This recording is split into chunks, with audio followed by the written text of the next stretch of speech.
Today I'm speaking with Leslie Viljoen. Leslie, thanks so much for joining me today. Yeah, thanks, Tim. And it's okay to call you Les? Yeah, just call me Les. Perfect. And just to give everyone a brief bio, Les is in New Zealand. So I appreciate you being willing to work with me on the time zone difference here. Les lived most of his life in South Africa before moving to New Zealand. He works as a programmer, but has many other interests. He did grow up as a Christian in the Methodist Church and eventually joined a church called the International Church of Christ. At that point, he did get involved with doing some ministry, working in the church. He met his wife there. They have a girl. And at that point, his story began, where he began to look at his religion, his faith in more detail, and we're going to get into that today. But before we dive into the meat of that, I just wanted to say thank you again for being willing to do this, especially with the time zone difference. And just for our understanding a little bit more of who you are, could you give us a little bit more of your background and what you're up to these days? Yeah, so as you said, my name is Les. I started out in South Africa. I was born in South Africa and grew up there. And about nine years ago now, 2011, moved to New Zealand. I've always been a programmer, so that's been my day job. I'm interested in a lot of different things. I tend to get interested in some topic and then research it to death for about 6 months. And so my current interest is mushrooms. So okay. for the last 6 months or so, I've been learning how to identify mushrooms, and it's amazing. That's just been incredible. There's awesome. Forests all around New Zealand that you can go into just down the road. So at lunchtime, during lunch hours, I can walk down the road, go into a forest, and just see all the different mushrooms there. Is it true that they have the actual, like the little village the Hobbit village that they filmed the Lord of the Rings? It's actually like there somewhere in New Zealand? Yeah. Have you ever been to that? Yeah, place? I have. The Shire. Really? Is it? I imagine it's pretty cool looking. It's incredibly beautiful. Wow, it's in these hills, and so you can go over the hill. So it's actually built up around there, but if you go over the hill and then it's like you can't see anything, you can't see any of the city or anything, because it's just almost like a valley. And yeah, they have all the little hobbit houses. But if you go into one of the little houses, there's nothing really inside there, because it's different sets that they use to form it. Right. But from the outside, it just looks amazing. So that's awesome. Yeah, it's true. That's right. I've seen some pictures. Is there like a restaurant there or like a bar that's actually functional? Yeah. There's a bar at the end of the whole tour. You go through and you can sit at the bar, and you can order some wine from some beer from the bar. That's awesome. Well, I got to admit, I'm jealous. I've never been to New Zealand. I've gotten as close as Australia and New Guinea, but I've never been to New Zealand. Obviously, we've all seen the pictures from the movies and stuff, but I'd love to get there someday. So I'm a little bit jealous of that. Right. Could you? Go ahead. Sorry, are you in New York? I was just interested to know. Me, no, I'm in a state called Georgia. It's close. Do you know where Florida is? Yes. It's right above Florida. And I'm just north of a city called Atlanta. So several hours from the beach, the Atlantic Ocean, whichever beach of whichever state you're going to go to. But it's nice here. It's warm a lot of the year, so I can't complain. And we have mountains above us, about an hour and a half, 2 hours away. And obviously we can, without too much travel, we could get to the ocean or the Gulf of Mexico, blah blah blah. But we don't do too much traveling now. We got a bunch of little kids, but it is kind of a good location if you want to travel, at least once COVID calms down. Yeah. So, by the way, are you all pretty locked down at this point, or is everything going okay for you all? I think there is one or two wild infections here that are known, and so we're sort of on alert, but no lockdown at all. So we had 2 proper lockdowns, and since then it's been pretty free. People are supposed to be wearing masks, and there's a lot of advertising from the government to say wear masks, but I don't see people wearing masks. Like hardly anybody's wearing masks if I go out. So it's kind of bad, and people should. But when there's not a big threat, people just tend to relax. Everybody relaxes. Yeah, so I think it's been very, very easy here. Yeah, well, I hope you all can stay safe with that. I'd love to hear kind of more about. I know you gave me a little bit of a write-up, which I mentioned of your background, but I'd love to hear just more of your your origin story. Where did you come from religiously? Were your parents religious? Did you get exposed to the gospel? What did the gospel mean to you? Just, what was that like growing up? Okay, so my parents had us go to Sunday school, which is sort of the Methodist Church's children's ministry. And me and my brothers went to that, and my parents went to that church as well. It was the Methodist church. And they went there for a while, and then they stopped going while we were still quite young. So probably even before our teens. And we would go, they would drop us off, and we would go to Sunday school, and then we would walk home. And did you know at that point what happened, why they stopped going? No, they never spoke to us about that, and they never explained anything. They just didn't go. Even to this day? To this day, I think. Did you ever find out what happened? I think I might have spoken to my mom once or twice about it, and it was something like it was boring, or it was no big deal, because at that stage I was trying to get her to join the second church that I went to, that I ended up going to. Church of Christ. So, yeah, the Church of Christ. Okay. Because we almost, in the Church of Christ, we saw the other church as not a church, and those weren't Christians. Yeah. So yeah, I know that there are a lot of groups that consider themselves to be the only right group. Yeah. So your parents, just so I understand, your parents didn't really deconvert; they just kind of did their own thing privately, but they weren't really going down the same path that you eventually went down. Yeah, no, they just kind of faded away out of that church. Okay. And my parents have interesting ideas about, I don't even know really what my dad thinks of church and of God. Mm-hmm. We did the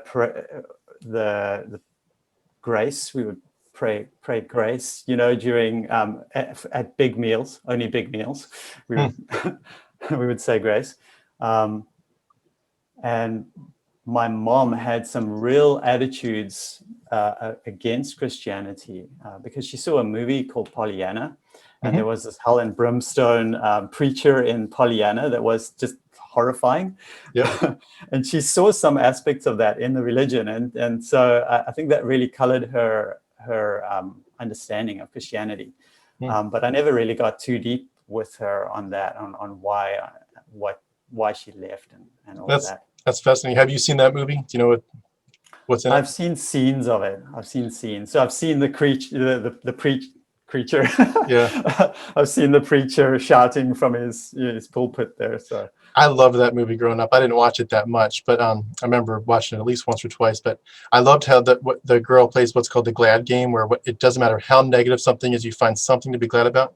I remember really grabbing onto that and liking that. And also she did the game with the prisms, where she'd make rainbows on the wall with the prisms from the light. I used to love those scenes. So that's funny. The preacher, they really did a good job painting that preacher. Was very, at least till the very end, painting was very angry, and the God figure, that he was preaching is very angry. Yeah. So I never saw that. I never really understood what the thing was there. Why, what that, because to me, it was always kind of divorced. Some people have a crazy idea of God, but I don't. Yeah. So yeah, I never, and I can't imagine that she's had preachers like that speaking to her. So I don't know. Right. Yeah. So at that point, she was kind of technically a Christian in some sense, but not really practicing. And your dad as well. You got some sense of some of their objections, but not necessarily in depth. But you stayed on track with it. And would you say you were most serious about it when you switched to the Church of Christ? Yeah, definitely. Because I went to Sunday school for a while, and then I think we eventually stopped going, me and my brothers. I've got 3 younger brothers, and we all stopped going just because that also kind of faded out. We went through a thing, we started going to a youth group kind of thing after Sunday school, which it seemed kind of disingenuous to me. I remember one time we had this thing where we got into a group of people, and we each had to say, "I love Jesus," and go around the group. And it got to me, and I was like, I don't really know what I'm talking about. Who is this? I don't have any kind of real relationship with God. I didn't have any actual relationship with God, but I just said it to go along with the rest of the guys. And we did a camp and something, that was like when I was probably 17 or 18. I was very young. Sounds like they really put you on the spot there. I've heard of stuff really like that did. before. I haven't Yeah. had that experience per se. I don't recall, but that sounds really intense. Yeah, it was. And then the guys would be swearing and smoking, and then, stop that immediately and then come into church, So I could see that there was sort of like this hypocrisy going on at the church, and it kind of bothered me a bit. But, I kind of faded out myself. I stopped going to that church. And did you have a sense, though, that was, as much as there were maybe some issues with certain churches or people, did you have a sense, though, that the Bible was still kind of at the core of it, that it was still really from a real God, and it was the real inspired book? I didn't actually have any sense of the Bible because I'd read so little of it. Even going through Sunday school, they kind of taught the basic stories, but I didn't actively read it enough for me to have a sense of. I just assumed this is God's word, and I didn't go any deeper than that. But what I always felt like was that there is a God. I always felt like there is some kind of God out there, and that idea I'm sure I got from my mom, because she would speak of God, So then I would think, okay, well, there must be a God, and I never questioned that. I always thought, okay, all the adults around me speak about this thing called God, so there must be a God. And I had this picture in my mind of who God is, or of what God is, sort of like this incorporeal kind of amoeba-like entity out there, and always that was my idea of God, of some kind of great thing in the sky.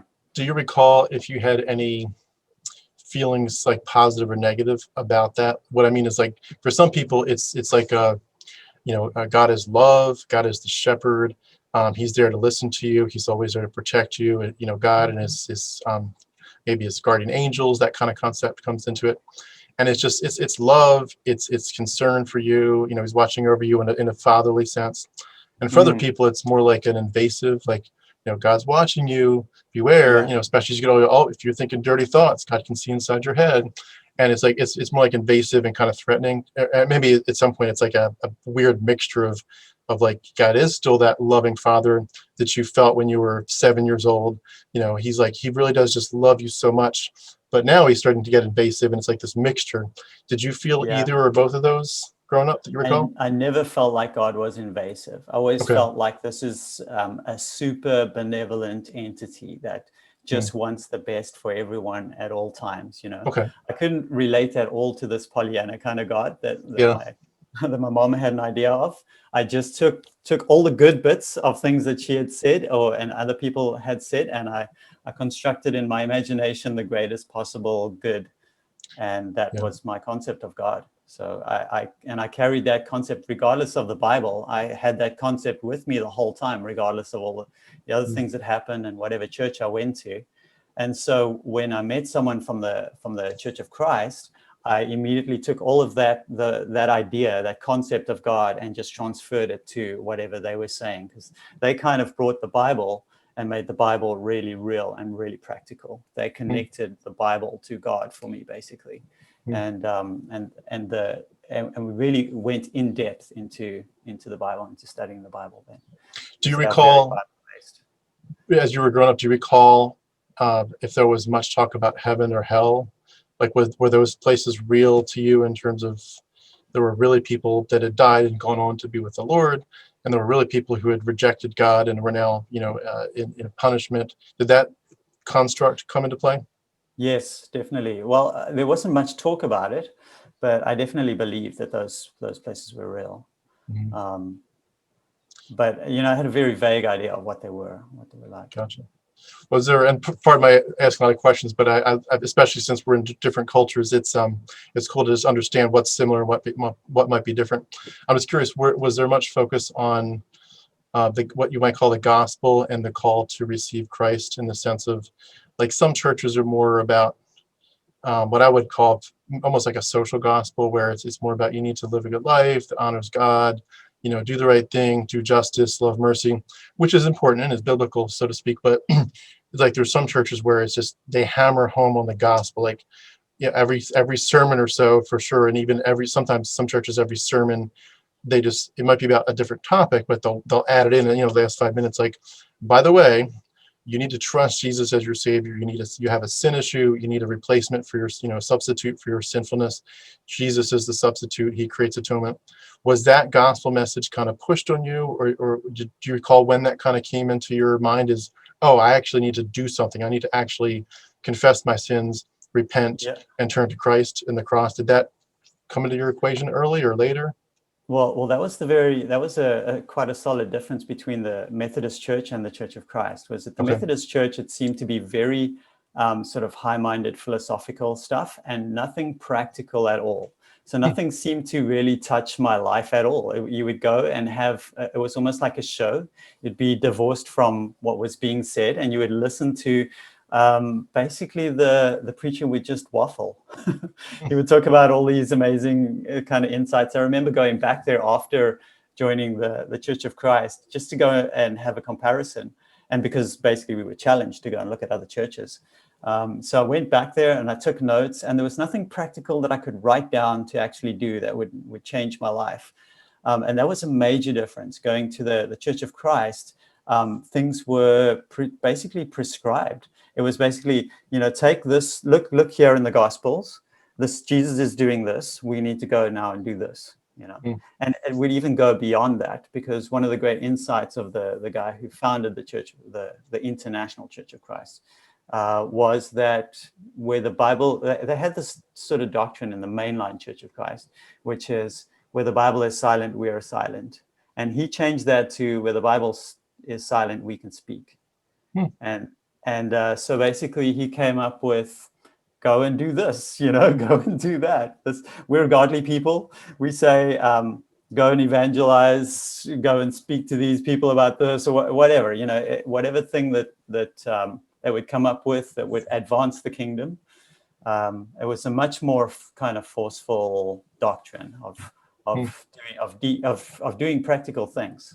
I wouldn't say deeds, because it was also the first time that I encountered this idea that you're not saved by works. You're completely not saved by works. And prior to that, I had paid so little attention at the Methodist Church that whether or not they taught it, I had this sort of existential angst where I would walk around streets at night, just thinking and praying and wondering whether I make the cut of being good enough to go to heaven, and where is that cutoff line, So I would think about that and worry about that and speak to my friends about that, am I good enough? And then they would say, I'm sure you're good enough. But I wasn't sure, I didn't know where. Maybe you have to be a little bit better than I am, and I'm just, under the line. Going to hell because of that. And that would really worry me. It would produce a lot of angst. Sounds like the Church of Christ really pushed the clear Protestant perspective and the clear sense of that this has to be the pure gospel. Like, you can't bring any it's Christ alone, his righteousness alone. If you even try to add your righteousness, you've kind of nullified it. It's not by any works, it's by grace alone, through faith alone, in Christ alone, and his death alone, and resurrection. And it's the gospel plus nothing. It's Christ plus nothing. And that's I mean, it's, from my background, it's very similar. Very, very close. You're saved through grace, but there's a big emphasis on baptism. Baptism was not seen as a work. So it's not a work. It's sort of like you accepting God's gift of salvation, basically, and that's where you come in contact with the blood of Christ, and so you're saved at the point of baptism. And if you're not baptized, you're not saved. And that will be probably immersion in that church, I'm guessing. Okay, so you have to go under the water, come up. And that's also another source of angst, because you have to make sure you're definitely under, because otherwise you're not buried with Christ. And sounds like, I would imagine too, they would probably shudder at the denominations that sprinkle babies and stuff. Yeah, definitely. Well, that was seen as completely wrong. It's interesting. I'm curious, were your other brothers in this too? Were they tracking along with So no, none of my brothers were interested. They just thought, oh, Les, Les is gone crazy. So I tried to study the Bible with them. What we would do is we would evangelize quite boldly in the Church of Christ, and we would try to meet people and try to get them to study the Bible with us. And studying the Bible was basically, there was this set of Bible studies that we would do with people, and that would introduce them to the doctrine of our church. But the doctrine wasn't really written down except for those studies, and that was the only doctrine for the church, because writing more stuff was seen as, this is going beyond what the scripture says. So right. We shouldn't add to that. So we had this set of, I think it's about 10 different Bible studies, which we would do with people. And I tried to do that with them, but they mostly just mocked me. They laughed it off. And do you recall where would you meet people? Were you just going on street corners, or how did you get started with with that evangelistic outreach? Yeah, anywhere and everywhere. We would door knock sometimes. Okay. We'd do street preaching sometimes. Most of when I first converted was at the mall. There was a local mall where I stayed, and we would walk around the mall and we would look for people and just ask them if they want to know more about the gospel. So you were doing the hard work. That's like cold calling. That's the trenches. Yeah, it is. It's like, and that was something that really authenticated it for me, because there's a psychological effect that if you're willing to suffer for something, then you learn to love it. You love it more. And, that makes it really real. Yeah, you're because I was the shyest guy on earth. I was really shy. And then doing the second Bible study, the first Bible study is about the Word of God and basically how it has authority. And then the second Bible study was about discipleship. It was about meeting people, and it ends off with the Great Commission in the end of Matthew, where it says, "Go and make disciples of all nations." And it basically puts this, I would almost say, a guilt trip on you, because it says that basically the study says that, have you been evangelizing? Have you been making disciples? And if you haven't been making disciples, are you a Christian? And I said, no, obviously I haven't been making disciples. So, and because this is the Great Commission, this is what Jesus commanded, and I haven't been doing what Jesus commanded. Am I a Christian? No. So what do you need to do now? Make disciples, right? So I immediately, they were like, we stood up from that Bible study at the mall, and they said, okay, go and invite that guy to come to a Bible study. And I felt like, well, I have to, this is what they've showed me in the Bible. I have to do what the Bible says. And so I did. I started right then and there inviting people to join us. So did you doubt your salvation because of experiences like that at all? Were you like, I think I'm in, but I'm not sure. I better make sure? Was that? Well, later on, we did a bunch of other studies, which came to the whole baptism thing. Okay. And then once I was baptized, I felt like I'm in now. I'm definitely in. And at that point, the Church of Christ, their perspective would be that once you've gone through that baptism where you've professed your faith and you're baptized, assuming it was legitimate, it was genuine, that you're not pretending, that at that point your salvation is pretty much secure. You are in Christ for eternity. Is that? Yes, or can you lose your salvation? I guess is what I'm asking. You can lose your salvation. Yes, you can fall okay. away. Okay.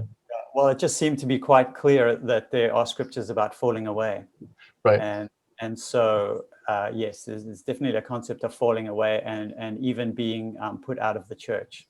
So you could be disfellowshipped, and being disfellowshipped would be put out of the church. And basically, the consequences of that is hell, burning in hell forever. Wow. So it sounds like you're definitely not Calvinistic then. It's more of an Arminian doctrine. Yes, it's definitely an Arminian doctrine. Okay. Yeah. That's interesting. Do you recall if you ever saw or heard anybody who was excommunicated from the church? Yes, definitely, because they would do some of those publicly. So if someone was involved in some egregious sin, then they would explain from the pulpit, this person was involved in this egregious sin, and they're under the discipline of the devil, I think is something, is Yeah. the scripture. I can't quite remember the scripture, but yeah, it's something like that, being under the discipline of the devil, being put out of the church. So then they would be put out, and sometimes they would come back. But, you know, if you disfellowship, then. Yeah. I know there's some verse that talks about, I think it was Paul hands somebody over to the devil so that they might be Yes. saved, even as if through fire, like they're going to get burned, but they're going to, you know, it's like you're escaping a house that's on fire, but you're going to get out, you're going to get a little singed, but at least you got out of the burning house, just, you know, as if, you know, by the hair of your chin. You barely escaped, but you did escape. And that's kind of like their thought of, we're going to get you out, even though it's going to be painful for you. But Yeah, exactly. that's really, that's the idea.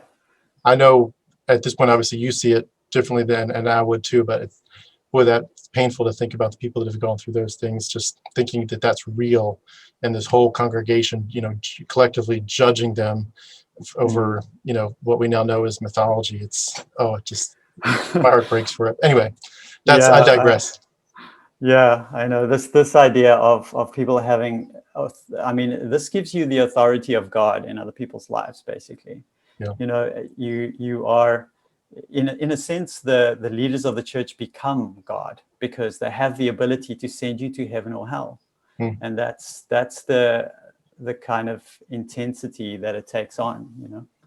So, sounds like the Church of Christ has some nuances that are a little different from what I grew up with, but I understand what you mean. That's pretty intense. Yeah. Yeah, so there are two churches of Christ. There's the mainline Church of Christ, which is where the founder of the church came from, Kip McKean. And he started his own church in the 70s, I think it was. Okay. And because he realized that the churches were kind of dying, people were leaving. And his innovation was to make it much more practical and to bring the Great Commission in and get people to evangelize again and be serious.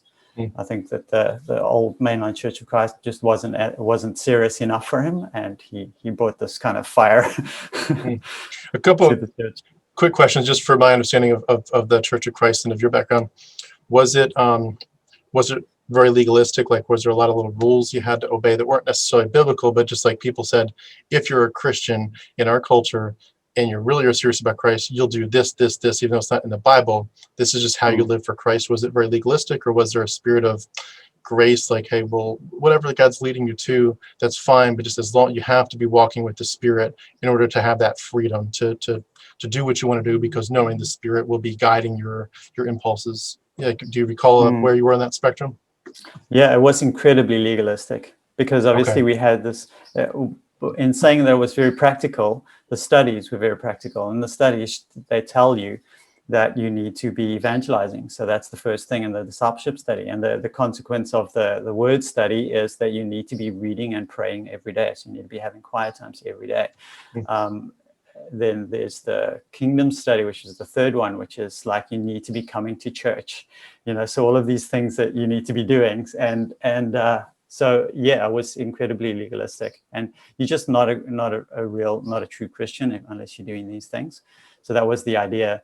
And that was taken really to quite an extreme, because now there was a big change in the church, I think in the 90s, where one of the great leaders of the church wrote this letter about how we're too legalistic, and there's this hierarchy of command basically in the church, and it's not scriptural, and that caused a huge upheaval. I think half of the church's congregation left the church after that. It was just a massive change. And then we became much more grace focused and much less legalistic when that happened.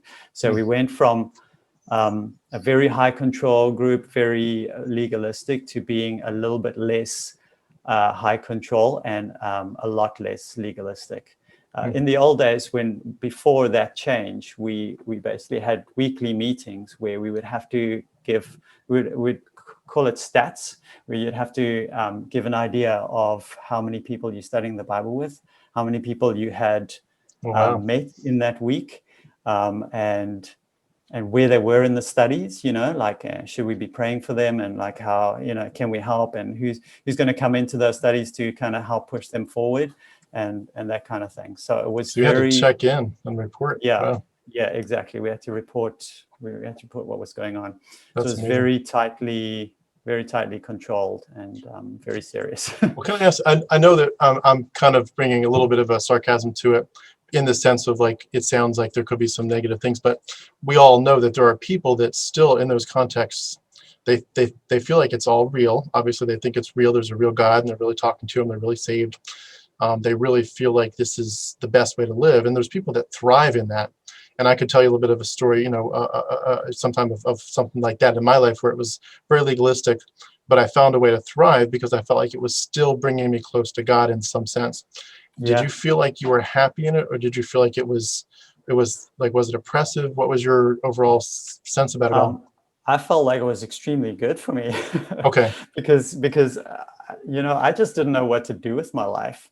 When I was 19 years old, I was like, I need someone to tell me what I should be doing, and this was just great to have a list of rules, like this is what you need to be doing, and to fill up all my time with all the right things, to have this kind of certainty of this is the right thing to do, and this is what I should be spending my time on. This is the best possible thing.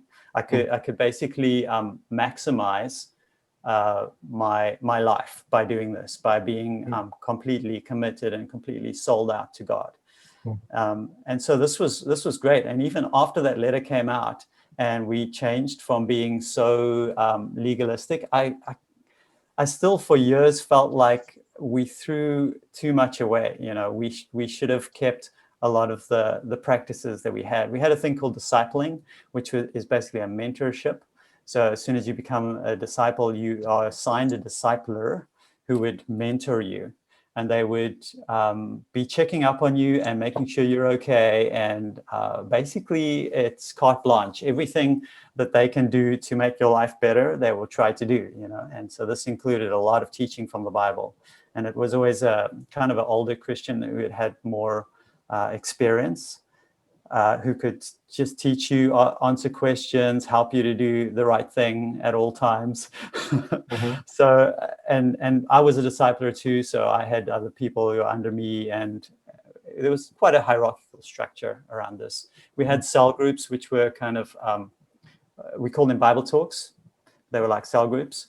And so you would belong to a Bible talk, and there would be a Bible talk leader, and then the disciples under the Bible talk leader, and then under those disciples, they would be discipling different people. And so, it was all this very disciple-y. We co-opted that word, the disciples, because it was called, in the Bible, in the New Testament, the word Christian is used only 3 or 4 times. Right. That it's a disciple. So we had to read what it says about disciples, and then we would consider ourselves disciples. Right. So it sounds like in some levels you wouldn't call it a bad experience. Some people, talk about the trauma, the bad experiences, but it sounds like yours was not necessarily traumatic for you in that sense. At least not at that point, for sure. Would you say it that way? That was a pretty reasonably healthy experience on some, or at least it felt that way at the time. Yeah, it definitely felt like a good experience to me. I thought it was fantastic, being told what to do all the time. Yeah. That suited my personality really well. Yeah. It creates a structure that you can build on. There were a couple of events which happened which were kind of pathological. But I think the benefit for me is I didn't bow to those. There were experiences where people try to get me things that I felt like were wrong. And then I would just not do them. And I would just be like, I'm just not going to do that, Was there much of a shame culture in that version of Christianity? Was that, the whole, whether it's, guys with their thought lives or just general sin, you're not evangelizing enough, you're not, this, you're not that. Just, was there a shame culture like, hey guys, you're not serious enough, you're disappointing God a lot. He's watching you. He's concerned about why you're not serious. You're not on fire enough for the Lord. You're a casual Christian, whatever version of it, there's a lot of ways it comes out. But did you have that sense of shame a lot? Yeah, definitely. So that was a big part of it. I mean, although it was good to have that kind of structure, I also did feel guilty a lot, because I knew at all times I should be evangelizing.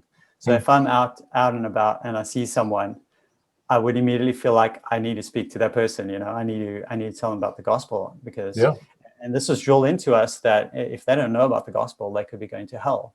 And I'm responsible. I'm partially responsible for that person going to hell if I don't speak to them. Yes. So this would kind of eat me up, because everywhere I go, if I see someone and I don't speak to them, which inevitably happened, that if I don't speak to them, I'm sort of condemning them. And it was painful, but yeah, it's what I fully believed, and I had that very much as well. What was I'm sorry, what was the last thing you said? I said it did drive me quite often to speak to people, because it was the right thing to do. Yeah, we had that very same concept very strongly. It's like if there's something good that you can do and you choose not to do it, even though you're not actually doing something wrong, your failure to do something right is itself wrong. It's a sin of omission. And especially when it comes to the gospel, there can be no greater sin of omission than the failure to do something to rescue someone from sin and from hell and to rescue their soul. Was there much of a push for, it's a whole bunch of questions I guess I could ask on this topic, but the question of relationships with the opposite sex, did you feel like there was an encouragement to get married young? Was there encouragement, I assume, for purity? Most churches have that, so that's probably an obvious one, but like, what did that look like to you? How did that come across? Did they talk about that much? And did you, like some churches, because of the purity culture being so high, there's often, not in every church, but a lot of churches, there's a sense of like, we want people to encourage people to get married fairly young if they're mature enough, because we understand that there's sexual pressures. Did you find that pressure to get married young? Like, what was that like? No, there was no pressure to get married young. Okay. But there was a pressure to be going on dates. Oh, really? Okay. Yeah, because the thing is that like we believed that other Christians were not really Christians, unless they had, I mean, even if they had been baptized, we had some kind of way of explaining how they weren't Christians. They weren't real disciples. Like other denominations or inside the Church of Christ? Other denominations. Okay.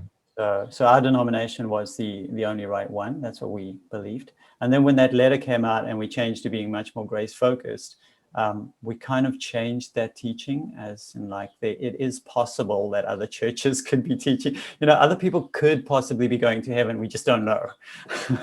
So it became softened. But prior to that, it was this feeling like we are the only saved people. And this is why it is so urgent that we get out there and evangelize. Even if we're in the middle of a Christian culture, we need to be out there evangelizing and getting people into the Church of Christ and saving them, And so that meant that and because of that, and because of the scripture about do not be yoked with unbelievers, you could only get married to someone in the church.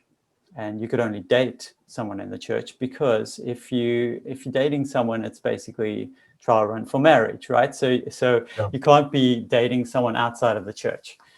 So that was quite a hard and fast rule, as in like you can only date and marry someone in the church. And because of that, sorry. Let's just say so. For example, if you had found a really, pick a denomination, say Baptist, a young lady who was Baptist, absolutely on fire for the Lord, loved to talk about the gospel, loved her Bible, read it every day, wanted to raise kids to, love Jesus and be a little army of soldiers for God. She would have still been on the outside in some sense. Yeah, well, then you would have to try and to study the Bible with her and get her into the church. And if you got her into the church, then you could date her. Okay. But otherwise, she was not an option. No. Interesting. Okay. That's an interesting form of legalism. I've not quite heard that spin on it before, but I'm not surprised, but it's interesting. Yeah, well, it makes logical sense. If no one else is saved, well... Yeah, you have to be in the right club and preaching the right message in that sense. Yeah, and so there would always be a lot of people. There would be sisters, women in the church that would not be going on a lot of dates, and you'd be encouraged to just take out a different sister on a date every week or every 2 weeks. Okay. So to go on lots of dates, because otherwise you're leaving them hanging. There's only a set amount of people that they can actually that they could marry or that they could date. So it's a bad thing to leave them hanging and not going on dates. So you should be doing that. So try to find the right person as soon as possible and get down to business of marriage and family. Well, I was curious on that note. You mentioned in your sharing your brief story with me before that you had met your wife at the church. So is that? Can you tell me a little bit more about how that came about? I was dating her best friend at a point, but that lasted for basically 2 months. And then I met her. I was staying in Johannesburg, and I met her there. She was staying quite close to where I was staying, and she was just one of the people at the church that I knew and that I got to know, so that I really liked. Just curious, non-religious question, but was it love at first sight, or did it take a while? Were you just friends for a few months first, or? No, it wasn't love at first sight. It was a gradual thing, really. Okay. It was a gradual thing. That's good. Yeah, those usually are a better foundation. Yeah, I got to know her and I got to really like her personality and her way of thinking, and so that's awesome. So often seems like love at first sight is more like lust at first sight, so to speak, to borrow a biblical term. But not that I'm putting down that. Obviously, I see that all very differently now. But it's awesome that you were more friends first. And so she was, I assume, obviously committed to the Lord in every sense, and just wanted to, have a home and a family that honored God in every way. Yes, exactly. So this was one of the major things that was really attractive about her, was that I saw myself as being as connecting myself more permanently to God by having someone with me that was very strongly in love with God. If I could have someone like that who would be my wife, then I knew that I was well handcuffed to never falling away, which was my greatest fear, would be to fall away. I had lots of friends that had fallen away at that stage, and so it was my greatest fear to end up in hell. So that was one of the main reasons why I pursued her, was that she was very, very godly. With your friends that had fallen away, did you ever, were you allowed to follow up with them, or was there any kind of shunning that had to occur? And if you were able to talk to them, could you ask them, hey, what happened? Why aren't you still following the Lord? And was that? Yes, that's what I actually did. I studied it. I really went to a great deal of effort to understand why they fell away, and so that I could avoid the same traps, the same accidents. So when you say fall away, it wasn't just like excommunication. This was just people that stopped coming? Yeah, exactly. Okay. People that just stopped coming to church. And usually I would have a theory around what kind of sin they had fallen into, which had caused them to stop coming. And so that I would try to contact them or speak to them or read about them, because there were people on public forums and things who had been ex-members of the church, and try to understand, what had happened to them, so that I could avoid falling into the same sin or getting into the same trap that they had run into. Yeah. And that really helped me to avoid those things. I'm sure. A lot of them had fallen away because they had become involved with someone who, some partner that wasn't part of the church. So they would be interested in some girl, and then they would leave because of that. So I'd try to be very sure to not be involved with anyone that's not in the church. Yeah, that's probably a pretty classic story of the person that is, I guess, not necessarily pagan, but I was going to say pagan, but the person that's just not in your club, that that gets you to, almost like a Romeo and Juliet thing, perhaps, but in some cases, exactly. But someone outside of your circle. Very common. So would you, at that point when you met your wife and you got married, you did not yet at that point have any cracks in the foundation of your faith, would you say? No, not at all. Okay, and she I didn't mean, either, as far as you knew. no, not at all. Okay, And she's still a very committed disciple now. of So Jesus. yeah, Okay, she's in, still in in the the church, and she's in a leadership position in the church right now. interesting, interesting. Yeah. So we share that in common. Yeah, my wife is the same way. Interesting. Oh wow. Okay. So what? This is getting interesting. What happened next after you got married? Okay. Well, so then it was. Let me think. I was 20 years old, so I had a job, but I saw the opportunity. I think I had gone through 2 jobs at that point, and then I saw the opportunity to start working for the church office. So there was this church admin office in Johannesburg, and I was staying in Pretoria at the time. But I got a job there, and I wanted to be a programmer, but I could be a system administrator there, where I could look after the church's network for them. And I saw this as a way of getting into leadership in the church or serving God in a great way.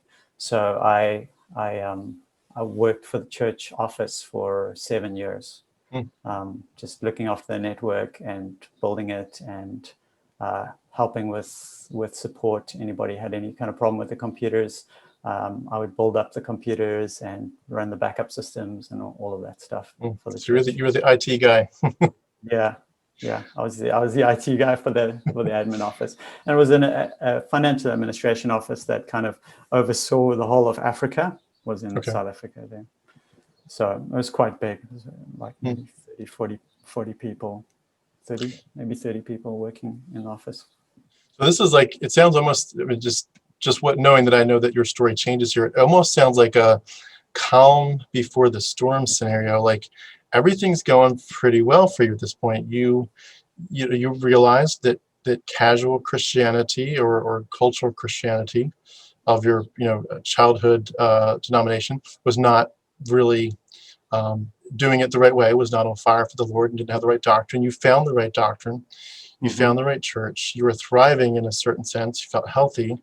You found a lovely Christian girl to get married with and start a family with, who was absolutely on fire for the Lord. And you're working for a church using your skills that God had given you to bless the church and to be around godly people. And so you're pretty much firing on all thrusters at this point for the Lord. Yeah. And just, this is like the calm before the storm scenario, it sounds like. So what happened next? This was years before anything, I had any doubts, Okay. So I did that for 7 years. And then the church started to downscale things there, because that was after the letter came out, and they changed the structure of the church quite a bit. And then they wanted to downscale that office quite a lot. So they were quite glad when I saw an opportunity for another job. And so I went into programming at that stage. And there was quite a few years that I was there programming in South Africa, and then ended up moving here to New Zealand. So so probably another 10 years after working for the church office, I was just in the church and had various positions, from just being a disciple to being a Bible talk leader at various times, and then moved to New Zealand and got involved with the church here, and eventually got to a point where I was leading the children's ministry here. My initial idea had been to be a teacher in the church, just because I was interested in kind of the depths of the doctrines and things. Now, I assume it's Church of Christ again? Yeah, okay. Church of Christ. Obviously, if they're the only true church, I guess it has to be. Exactly. International Church of Christ. So a regular Church of Christ would not have done? No. It has to be International Church of Christ. Yeah. It's sometimes known as the Boston movement, because it started in Boston. Just curious, do the other Church of Christ feel the same way? Like they're the true church? Do you know? I don't think they feel the same way, no. I don't think so. I don't know much about them. I'll have to do a little digging. I'll do that later, so don't sidetrack us too much, but it's interesting. Yeah. Anyway, so things are still quiet, calm, but they're very they're very much the same in terms of you're on the right track here. You're working hard for the Lord in a church, doing the right things, and using your talents for the kingdom of God. Pretty much, that's where this is up to so far. It sounds like. Yeah, so we were in New Zealand at that point, and my daughter was going to the children's ministry in the church, and she was having some kind of conflicts with teachers and the way things were done. And my wife and I were thinking about how to make the church, the children's ministry better. And it became something that was kind of became important to Leslie, my wife, that she get involved with that. Because the idea was that if there's some problem with the church, it's our responsibility to fix it, to make it better. Sure. Not get angry, not get bitter, not leave, but to figure out a way to make the church better. And so we started to think about how we could make the church more, the children's ministry more engaging for the kids and more interesting. My daughter was hopelessly bored there. And when she asked a lot of questions. And when she asked questions, she was shut down a lot. And she was seen as a kind of a disruption. Do you have any idea if those were questions that would sound like they were skeptical, or just questions like, more just pure information? No, they were definitely skeptical questions. Some of them. Well, some of them were... I guess it was a combination, but some of them were tough to answer on the fly. They're not the kind of deep philosophical things you can get into, and then that would bore her or bug her. That people weren't answering her questions, and also it would kind of annoy the people that were trying to teach. Yeah. I guess in one sense, even just asking for pure information sounds skeptical for the people that don't have the information and aren't prepared to defend it. Just asking, hey, I just want to know more about this. How does this work? That almost sounds skeptical. I know for some people it's like, look, just take it at face value and don't ask too much. This is just, this is what we know. This is how God did it. End of story. Meditate on it. Dwell on it, think devotionally about it. God, what can you teach me from this? But if you're trying to pull it apart and understand it all, you're trying to pull apart and understand God's a mystery, so just you're seeing it wrong. But if you're like the kind of person no, I want to know more. Tell me more. How did this happen? Even though like Noah's Ark, how did they put where did the food come from? How did they get all the animal poop out of the ark? What did the carnivores eat when the doors opened to the ark and they got back out? There's no animals left. What are the carnivores eating for the first couple of years? There's a lot of questions, and it can come across skeptical. Yeah, definitely. So she had all those kind of questions. I mean, we had a different way of raising our daughter than a lot of people had in the church, I could see. And a lot of them, their parenting method was just like very authoritarian, and like what I say goes, and you need to just accept it, And whereas we had this idea of this kind of ethic of if I need to command my daughter to do something, then I would explain why. I would always want her to know what my thinking behind things, because I'd want her to be able to think for herself when she's away from me. So I want her to have that, be able to go through that reasoning process herself. And that was quite different from a lot of people. I got into some conflict with other people in the church because of that, because they felt like, no, it's my word, it's my authority, and I'm like God, and like God, I just need to say what needs to happen, and it needs to happen. So it was kind of an amazing thing that we got involved in the children's ministry, because we parent quite differently to a lot of other people in the church. I applaud you for it. I applaud you for it. That's a great difference. Very, very refreshing. Yeah. And that was actually came out of this peaceful parenting thing. When my daughter was very young, I read a whole bunch of James Dobson books, which are very much fire and brimstone. You need to show the child who's boss. You need to make sure that their will doesn't win, basically your will has to override their will, and you have to win always. And I tried that with my daughter when she was very young, and we had corporal punishment. We would smack her we would spank her if she got out of line. But she started to do that with other kids at the school. My wife was working for the school, and she could see what was happening, and she could see that that my daughter was doing the same kind of things that we were doing to her. And so she started researching, and she started reading up about this, about peaceful parenting, about different ways of parenting. And we both came to the conclusion that what James Dobson was saying was basically, it's not going to work. If it worked, maybe it would work for some kids, but it definitely was not working for my daughter. And then she got diabetes, type 1 diabetes, at the age of 15 months. And so she was being injected at the age of 15 months with, up to like five syringes a day. So then she started to combine this corporal punishment with the pain of the injections, as in the same kind of thing, like the injections are a punishment because we're inflicting pain on her for our own good. And so we decided to stop that completely. We're not going to use any kind of violence on her as a corrective mechanism, because she already has to go through so much pain just to live, just to get the insulin that she needs.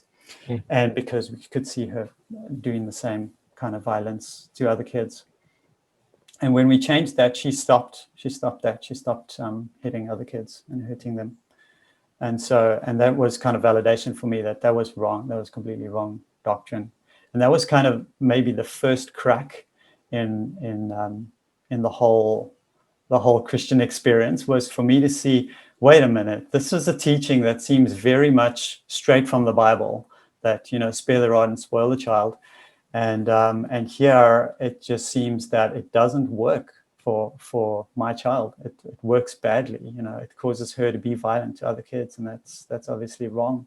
And not doing that really worked really well for her. So I was like, okay, James Dobson is not the way to go. And I really applauded my wife for doing that research and coming to. I was also exposed to James Dobson a lot. Folks in the family, we'd listen to him a lot on the radio driving home from school. Oh, yeah. Yeah, it really gelled with my personality, my just do it, my kind of authoritarian streak. But, after seeing that failed so badly, I pulled back from that completely. I was like, I'm wrong. I must be wrong here. This is not the best way to do things. So would you say at that point that some of that was your very earliest crack, or were there any cracks that were even earlier? No, that was the first time it appeared to me that the Bible seemed to be wrong about something. Okay. What happened after that? I'm sorry, go ahead. Well, then I kept on at the church, not too worried. I just was like, well, I don't know, maybe just misinterpreted those verses or something, just I'm not understanding them properly, or maybe that was for that time and place or whatever, all the usual ways of rationalizing and justifying the cherry picking that always goes on in every doctrine. But yeah, I was still totally fired up and totally sold out for the church. And that was back in South Africa. So eventually moved here to New Zealand, and we got involved with the kids ministry. We started to lead the kids ministry, my wife and I. And we came up with a whole new curriculum, because we immediately saw that the curriculum was terrible. It was just a terrible curriculum that, I guess maybe it was good for when it was written, but it had a lot of, it had no nuance to it. It was very, I guess, what were you saying? Very deeds oriented.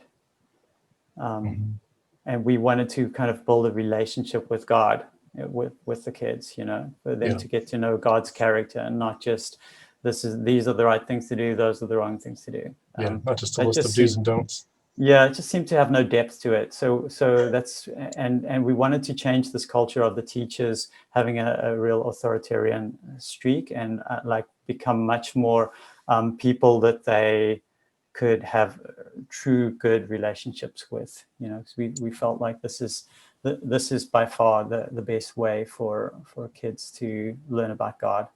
Mm. You know, we wanted them to know about God's heart. Yeah. So So yeah. what happened after that in terms of your, sounds like there was no real threat yet. Where did the first real concern come in? The first real concern came in all at once when I had a chat with my brother about 5 years ago. And I was just chatting with him over Facebook, and we were talking, the conversation went towards God. And he said to me, "Surely you don't believe that the Bible is inerrant." Hmm. And then he left it at that. And I thought about that, and I didn't know what to say to him. So I said, I don't know. I'll get back to you. I don't know Now, about that. as far as you knew at that point, none of your other brothers had placed their trust in Christ as their Savior? Yeah. None of them believe in God. Okay. So So this was my second brother. He's 2 years younger than me. would they have been comfortable calling themselves agnostics or atheists? Have they ever used that term for themselves? Not that I've ever heard. Okay. But in your They mind, they just were don't care. probably in that Yeah, category. in my mind. Well, in my mind, they're just not disciples. So it doesn't really matter whether you're an atheist, agnostic, or another Christian. Right. If you're not a disciple, you go to hell. So Yeah. it doesn't matter. Yeah, it's all a version of rejecting the truth in that sense. Exactly. Yeah. Okay. Yeah. So he said that to me, and I immediately, after that, I was like, okay, well, I'll do some research. And instead of going to my book of, hundreds of Christian books, my bookshelf, I did a quick search on Google about inerrancy. Like, what is inerrancy? What is the doctrine of inerrancy? And the first thing I came across was this PDF written by a guy called Dennis Lamoureux. Okay. And he is a Christian scholar. He's a Christian, but he wrote about the model of the cosmos that the ancient Hebrews had, and which is a flat plane of the earth, and the firmament, which is this clear glass dome, basically, that goes above the flat plane, and that dome. And it's clear that it is a hard thing, because in Job, I think it's Job 37, it talks about the skies being hammered out like armor. It actually describes it as a hard thing. So it's a hard thing. Above it is the heavenly seas, and there's the throne of God in heaven above the heavenly seas, and and there are these windows that can be opened, the floodgates of heaven that can be opened in the firmament, and then the water will pour out, and that's basically how God can flood the earth. And all of these things, I had seen little bits of these things in the Bible and always thought, oh, that's curious. I don't know what that's about, and just read on, Yeah. But when I read that, I finally, so many scriptures just clicked, because I could finally see what they were talking about, that this was their model. All throughout the Bible, all of the people in the Bible seem to think that this was the model of the cosmos, that this was the entire universe, was just this one flat plane, which was the earth, and this dome, and then painted on the dome or moving on the dome were these lights, which was the moon and the sun and the stars moving around. This was their entire concept of the entire universe for everybody in the Bible, as far as I could figure out. And that just completely destroyed my faith, because I was like, how on earth can God Almighty, he was quoted physically in Genesis 1 verse 6, he's quoted as creating the firmament. So here's God, he's using his voice to create the universe, but he's talking about a thing which doesn't exist, and you can just go outside and look up, and you can know that it's false. It's just not true. And so, yeah, this was mind-blowing for me. You mentioned your stack of Christian books. Were you tempted, and did you go to the apologists yet at that point to say, there should be an explanation for this? Surely other people have thought through it. What is the Christian way of seeing this? Did you do that at all with that issue, if you recall, and what kind of defenses did you find of it? Yeah, so for 5 years still, I stayed in the church trying to find a way to rationalize this and many other things. Because now that just flipped a switch in my mind, as in, instead of reading the Bible as something that where I don't understand a thing, I'll just give it the benefit of the doubt and move on. Now, every time I didn't understand a thing, I would be like, I need an explanation. I need to know that this is not all false. And I went to everybody. I spoke to everybody that I could. At first of all, I was thinking like, well, I don't want to speak to too many people because I don't want them to destroy their faith. But in the end, I had spoken to quite a few people because I would go through different people who I thought knew quite a lot, and nobody had any explanation of this. And after going through probably the 10th person and emailing teachers in the church, and people that I'd known from South Africa that had led, like 50 churches, large, all the big leaders, all the people who knew the most in the church, I realized that nobody had an answer for this. Nobody had a solution for this and many other problems that I encountered after that. Because I also had an atheist friend who I used to also discuss God with quite a lot. And he would just always tell me, even if God is real, he's evil. And I can't worship an evil God. And I'd be like, well, but I couldn't really refute what he was saying. So we would have long conversations, but I'd be like, well, I think he's just not seeing God the right way. And and then I would go on. But those things later on, I went back after doing a lot of the physical, historical kind of searches through the Bible. As I started systematically going through the Bible in the Old Testament, to look at things like Noah, to look at all the rest of Genesis, the Tower of Babel, sorry, the Exodus, the Canaanite, the whole Canaanite wars, all of those.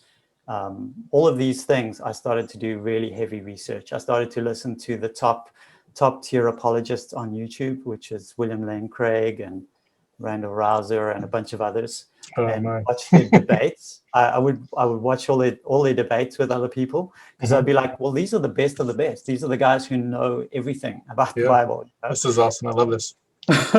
And so I dug deeply into it to try to reconcile it with reality.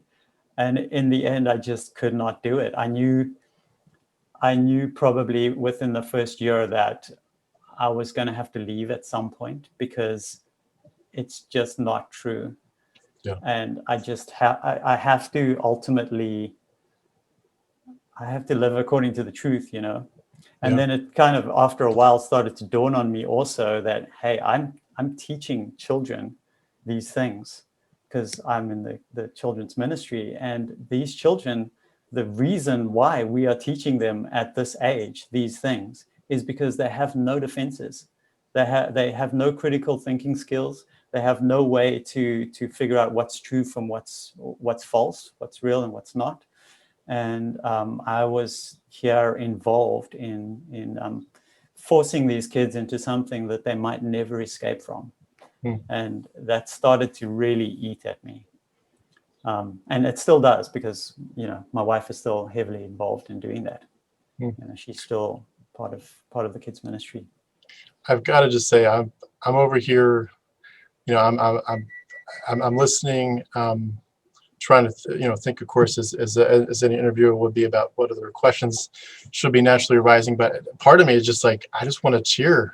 I feel like I want to be a cheerleader. Like your words, you stopped giving the Bible the benefit of the doubt, and the words you said of you had to leave because it just isn't true. And that takes, for people that are on the outside, that have maybe been out forever, they grew up atheists, they're like, well, of course, congratulations, welcome to the reality club, blah blah blah, sorry it took you so long. But for people like us that were in it, I was in it for 43 years, and it was real, really real. It was real in every sense. I went to mission school, Bible college to be a pastor, thousands of verses memorized, at least two manuscripts, huge manuscripts of prayer book and a Christian worldview book. This was my life in every sense. And the ability to step back from it and just not even to think through it all, just to open the door one little crack and say, I wonder if I'm missing something really big here. And obviously for most people, it doesn't start like, I wonder, and the end of the sentence is, I wonder if there's no God.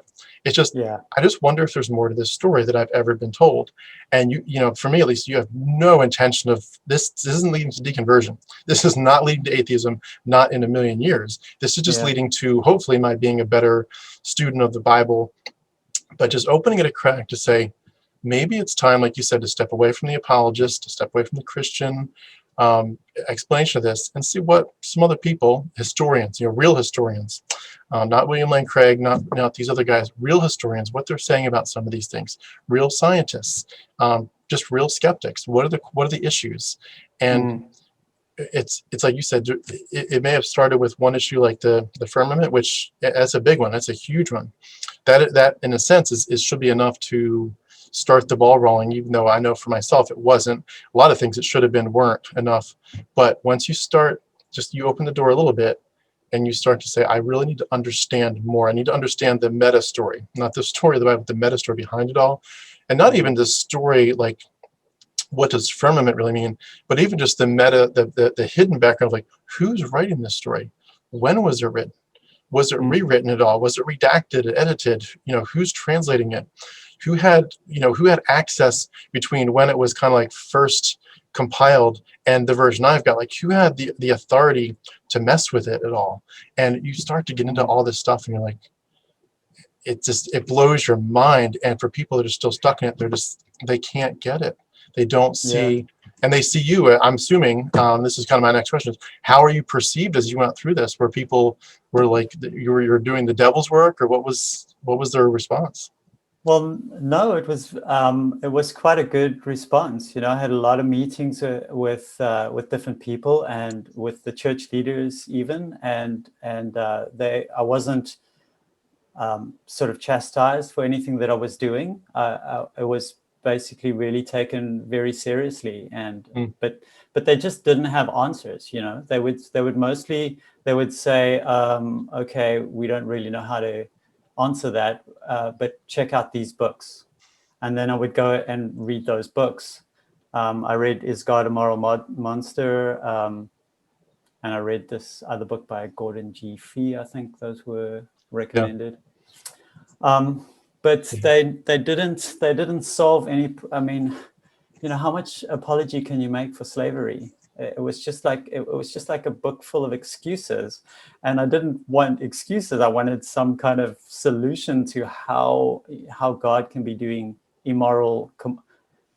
making immoral commands. Because I looked at the law, which is the Old Testament. This is the law given directly from God. This is not someone inspired to write these things. This is God's law. So this should be word for word. I mean, Jesus said, let not a jot or a tittle be changed from the law, right? So this was so every letter of the law had to be from God.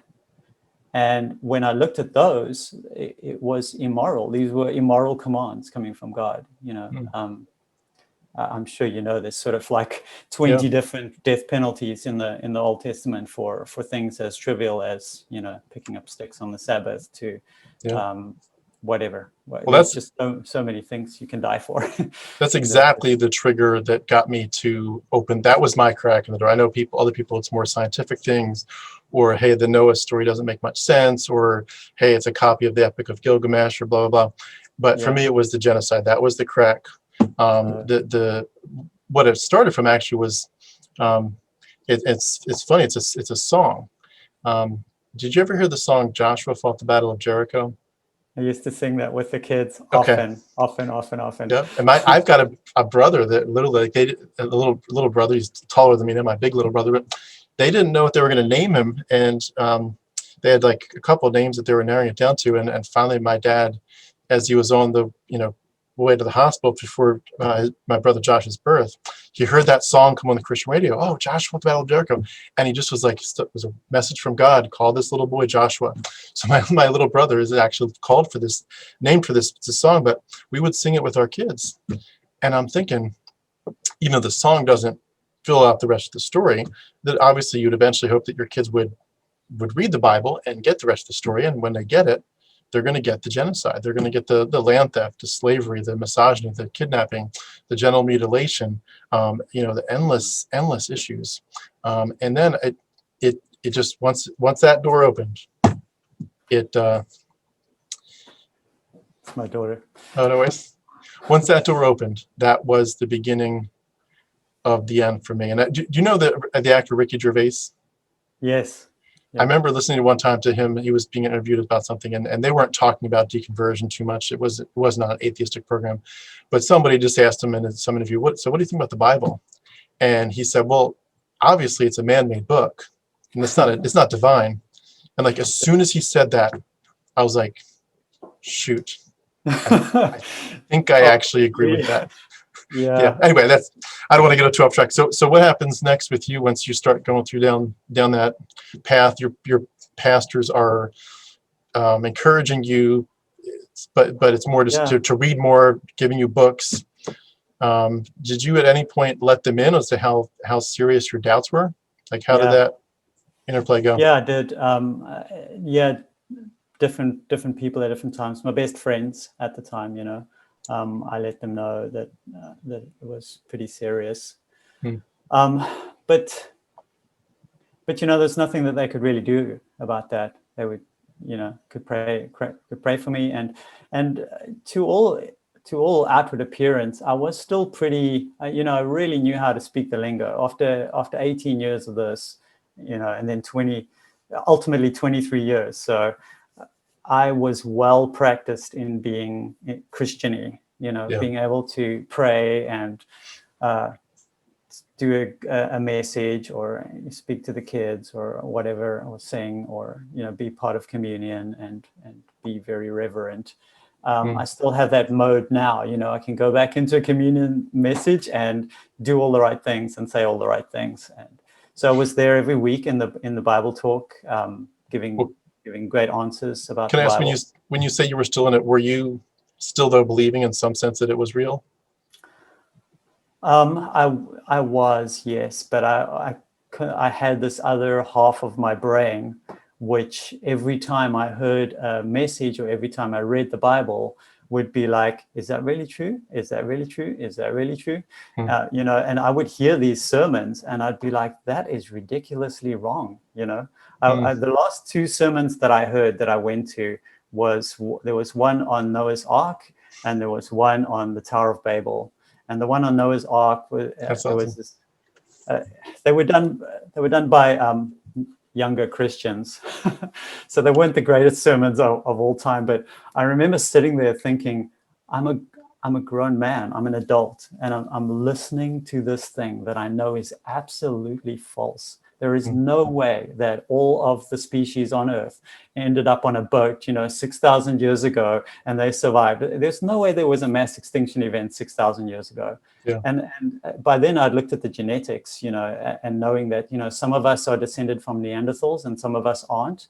So how on earth can we all be descended from Adam and Eve? We can't be, because Adam and Eve are descended either from Neanderthals or not. So we can't all be descended from Adam and Eve. So I just knew that there's just so much more nuance to the history of the earth than what's in Genesis. And I was listening to that thinking like, I can't devote any more of my life, my time to this, to listening to these stories. Because I did think that maybe I'll just go to church anyway, even though I don't believe, I'll just keep going. Well, yeah. Because it's so hard to give up all of your friends and to give up, the other thing was that the danger that posed to my marriage, because I knew at that stage that people who were together in a church, a really committed church, and one becomes an atheist, that puts a lot of pressure on your marriage, and it might actually, you might actually get a divorce. A lot of people do divorce after that. And I was like, well, a great danger, So maybe I should just keep going and just keep pretending, but it just became untenable when I heard those two messages. And then there was a final kind of catalyst where I had a meeting with the church leaders, and they tried to put pressure on me about something that they wanted me to do. And I won't go into details with that, but I was like, I won't do that. I think it's wrong, and I won't do it. And their authority over me is illegitimate authority anyway. So I was just like, that's the fine. I'm just going to leave instead of carrying out what they want me to do. I hope people are hearing the courage.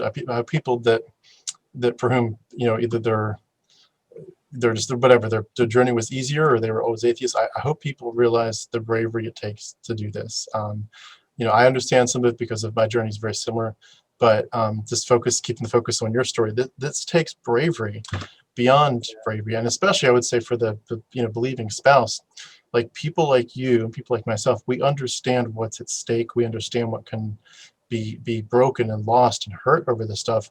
And I just encourage Christians that are still in it, in Christianity, to realize that, people like yourself, like Les here and myself, we don't take this lightly. And to ask, if you are watching and your spouse maybe is an unbeliever or is considering it, like realize that itself, hopefully, I hope, is an invitation for you to take it seriously, that people don't leave loving marriages or put anything that would threaten them without a huge reason for it. There is something behind this that Christians need to know. What is the information? And it's more than just, I watched a couple YouTube videos and it's just, it's like you were in it. You were fully vested. You were a Christian. You walked the walk, talked the talk, and something changed about what you knew.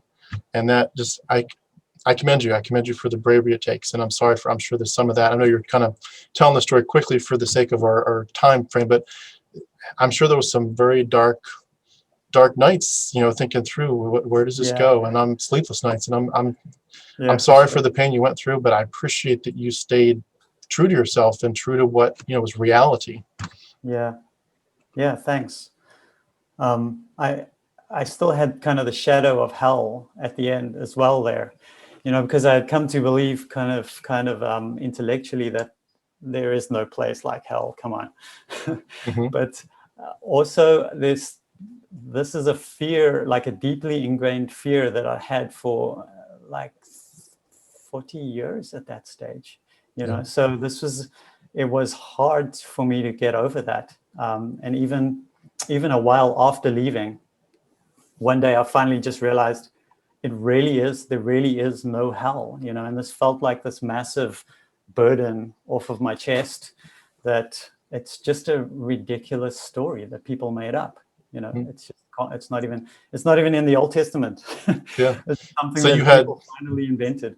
So you had some residual like fear or flashback, whatever, that like, oh wait, am I going to hell over this? Like that kind of thing?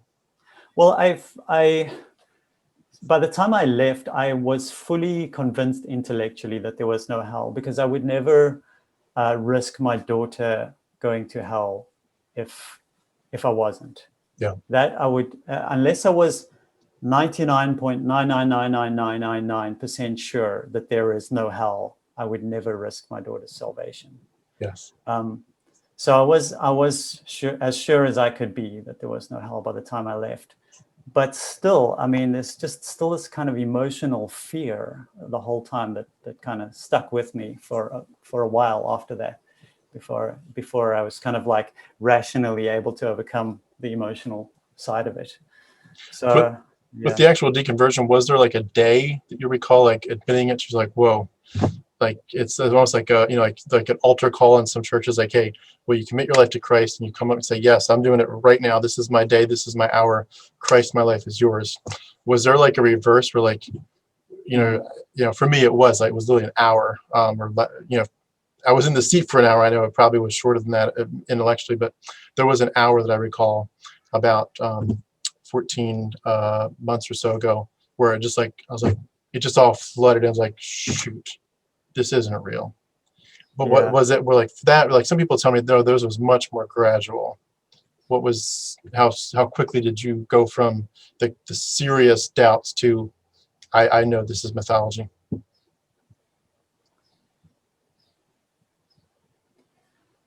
It was very gradual, and there was sort of a lot of back and forth of like, this can't be real, maybe it's real, you know, because I really hoped, and I still hope that I still hope to find some reasonable reason why.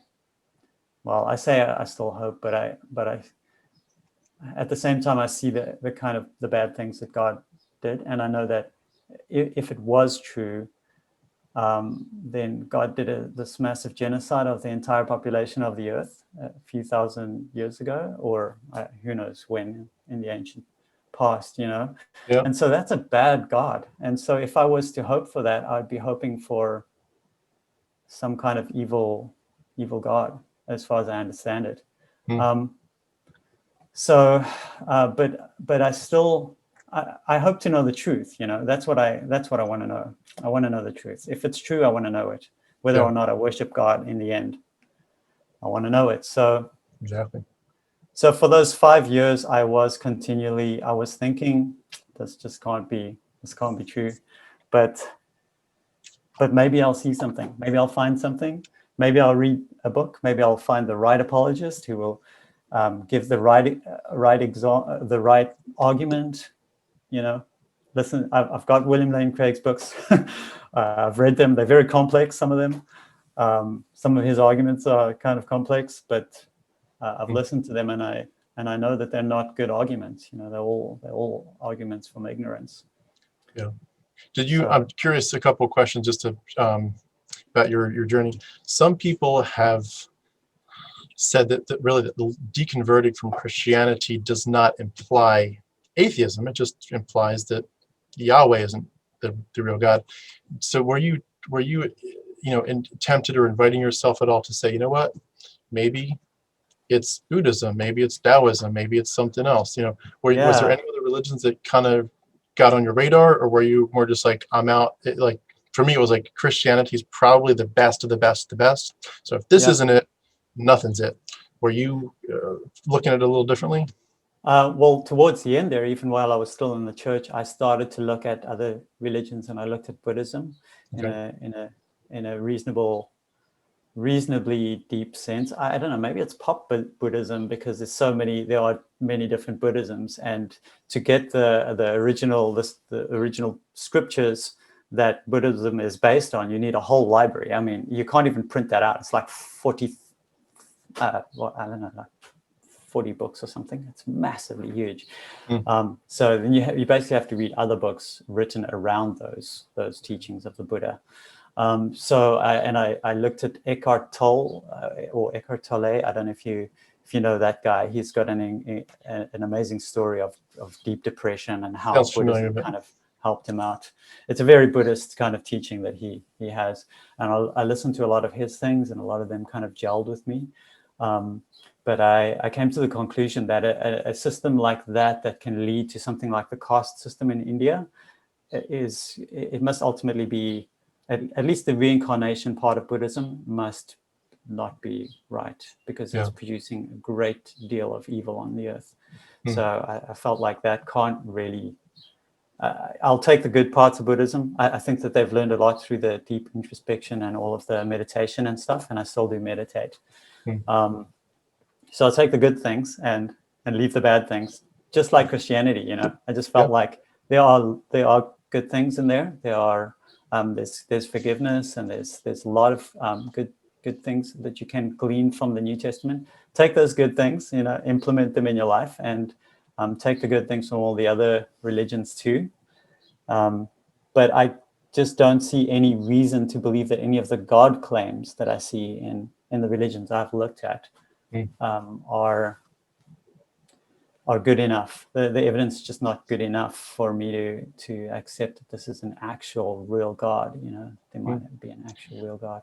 when you were investigating, and you mentioned the firmament and obviously the genocide of the evil God character in the story, that it's pretty, and those are huge issues, two of many huge issues. But did you dive much into just the question, either during your deconversion, studies or afterwards? Did you get pulled into just the question of, well, if this isn't real, then who in the world made this up? Where did this come from? For example, like I know for me, a big part of mine was starting to really investigate the Yahweh character and realizing that Christians, Christian apologists and teachers had not really told me the origin of the Yahweh character, and to realize that we had, historians who could tell us that there was a whole pantheon, and that, that the Jews weren't, from, people that left Egypt and then conquered. They were Canaanites themselves, and that there was a high god named El or Elyon, who had a son named Yahweh, who had a wife named Asherah, blah, blah, blah. And that eventually they just kind of slowly merged it from, polytheism into a henotheism of like, yeah, there's a lot of gods, but there's a high God. And then eventually they merged it into monotheism of there's only one God. The others, were never real. They're just part of, other people's false beliefs. And obviously there's kind of like the semi-demigods with the angels, obviously, but just that there's really only one real God. But it evolved. The story evolved over many, many, many centuries, over many groups of people. And like, to me, that was like kind of like the clincher of like, okay, if Jesus believed in that God and that God's not real, then pretty much that's it. Like that was one of a few final clinchers for me. Did you? And when I say the origins, I'm not necessarily referring only to the Old Testament. I'm also thinking of the mystery cults, the Greco-Roman mystery cults, how there's so many people already doing all the things that Christianity was doing and talking about. The pagan parallels with circumcision, the blood magic, the communion, other groups doing communion and baptism long before Christianity did it. The pagan parallels with the gods, other gods doing the same things, walking on water, just all that stuff. And then did you get into, I know this is a barrage of questions, but the whole mimesis thing where, Luke and Acts or rewrites of the Iliad and the Odyssey from Homer? Just, there's so much stuff. Did you get into it at all? Yeah, definitely. Inanna, the Queen of Heaven. Yes. Yes, there's even mentions of the Queen of Heaven in the Old Testament. So it's I started to, like you say, I started to think about like how was I fooled? What did I do wrong? How can I make sure that I'm not fooled again? Because this absorbed 23 years of my intense effort, my life, my energy, my money. It was a huge sacrifice that was all devoted to nothing, to something that was just completely false. And so I felt like I need to figure out what I did wrong, how I missed this. Very soon after becoming a disciple, I bought 2 books on evidences. And I read those, and I felt like I've done my due diligence. This is from God. It's real because of these prophecies and whatever that was in those books. So I felt like I had done my due diligence on this. It is real and it is true. But then when you look at the other side, when you don't allow the opposition to have a word on what you have decided on, you can't see the truth. You've only got half the truth. There's even a proverb about that where the first to give his case in court seems correct until the other takes a stand. And that's exactly how it is. Unless you're going to go and look at what historians are saying and critics of the Bible, because the truth withstands scrutiny. Unless you're going to go and look at the critics, you're not going to have the full picture. And that was the mistake I made. Was for all those years I read only books, 90% books written by people in my specific church, and then the rest were just books by other Christians. I never looked at the other side. So now it's just so fascinating to discover the true origins of all of this stuff. I've started listening to or reading Richard Carrier's books. And listening to his presentations and many other guys. I'm on the. Awesome. I've listened to almost every video that Pine Creek has put out, and that's awesome. It's such amazing stuff.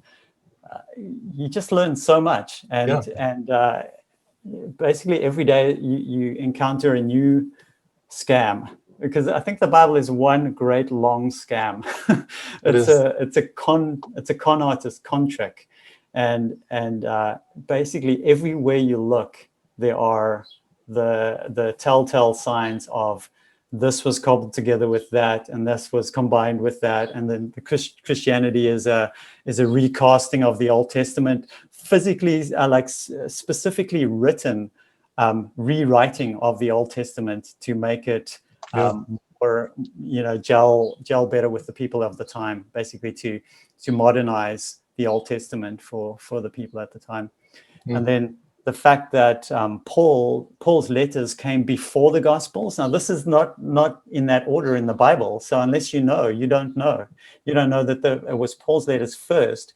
And then it looks to me now like Mark was written as a response to Paul's letters.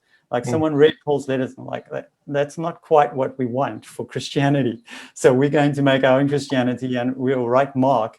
And that's why in Paul's letters, we don't care about the law, whereas in Mark, it's like we do care about the law. We need to follow the law, and then Mark, then Matthew, then Luke, and then John, written in that order.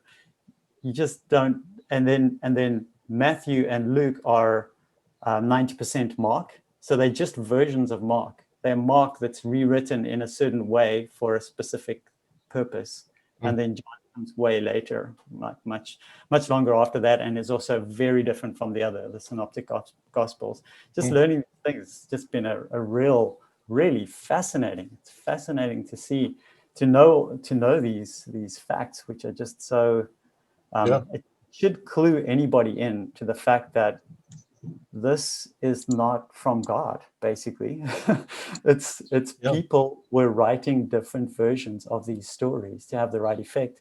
And it's only a matter of time before evolutionary wise, the right story gels with the right people to kind of blow up into a big movement, I guess. Yeah. I've been on that note, I've been enjoying studying about the book of Enoch and how that was so instrumental in influencing early Christianity. I mean, it basically almost was early Christianity, and it's amazing to me. Like, I'm not bitter. I'm not bitter about it at all. It is what it is. I understand a lot of people, hopefully all of them, they meant well. They were taught it. They never were taught the critical thinking skills.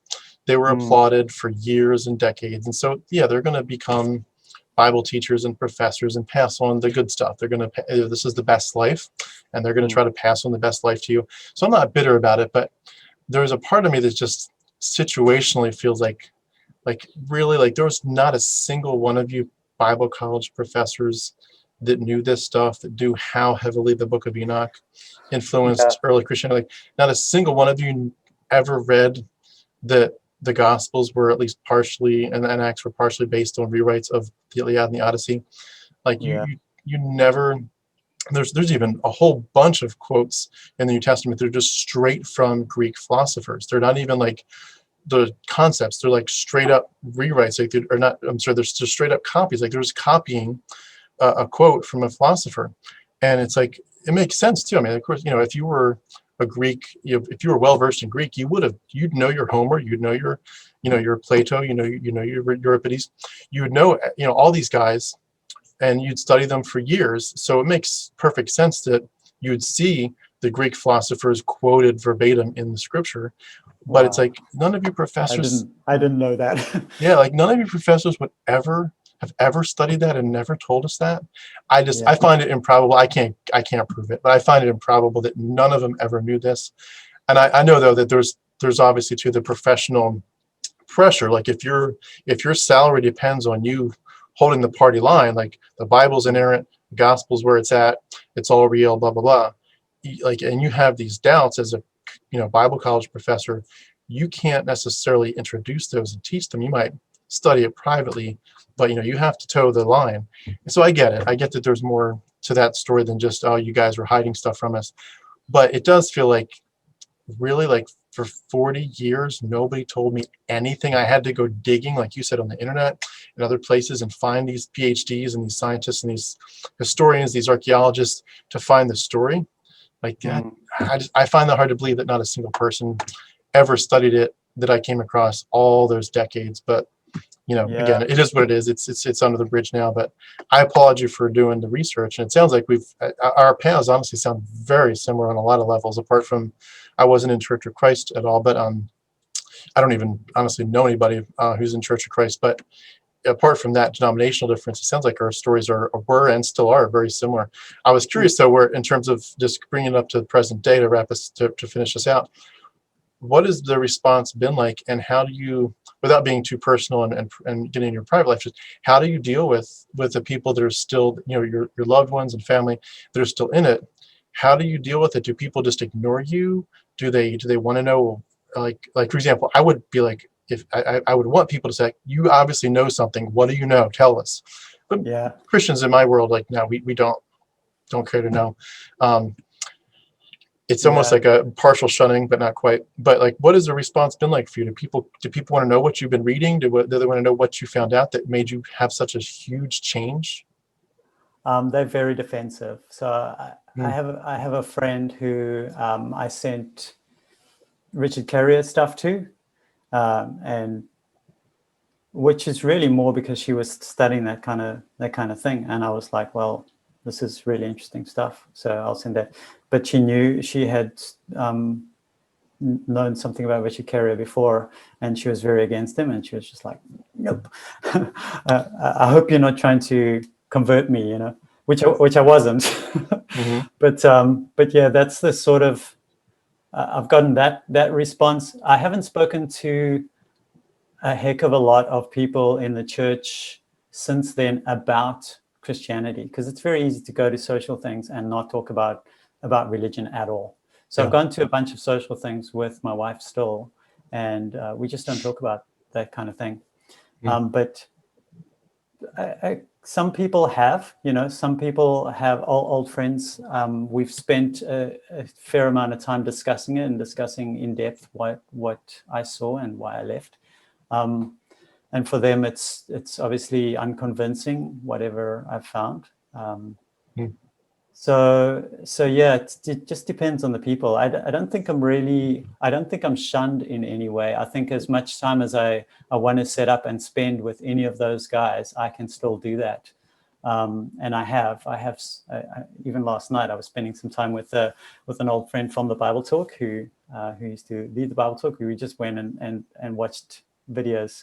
I don't know if you know Sledgehammer, but we went and watched Sledgehammer. It's this old pop show. It's just slapstick and it's hilarious, and we just watched that together.